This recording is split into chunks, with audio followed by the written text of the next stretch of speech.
a demonstration on the Lactation Aid feeding tube. So it comes with all these pieces here. You'll see the feeding tube is a soft, flexible silicone. It's going to sit nice and comfortably in baby's mouth. It's not rigid at all. So to assemble it, it's a little bit fragile, but you'll soon get the knack of it. Insert the valve holder, taking care not to squash the tube.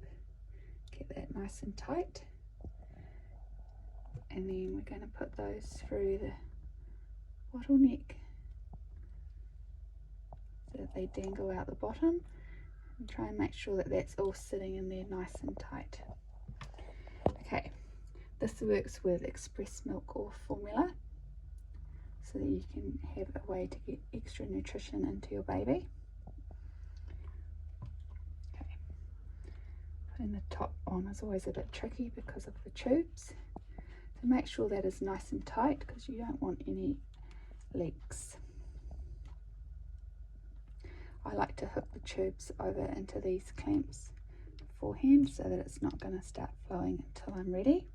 It does have this cord that hangs around your neck, but I'm also just going to check the bottle here, give it a squeeze, check nothing's leaking out here until I'm set up. Okay, so you put the tube around your neck. You want the bottleneck to hang at about the same height as your nipple. For me it's about across here. And then to get the tube in place, you're going to want the tube to protrude about 3 millimeters from the edge of your nipple. And then you can just tape that in place on your breast skin. You don't want to tape on the areola. When you're ready, you just unhook the clamp. I like to give it a squeeze first just to remove any airdrops. You can see my water from cleaning is there. There's my milk already. Then when baby is ready to latch, baby's going to come up with a big wide open mouth, and you're going to pop your nipple with the tube into there, and then as they suck and suckle on your breast, they're going to get this extra nutrition from the milk flow tube as well.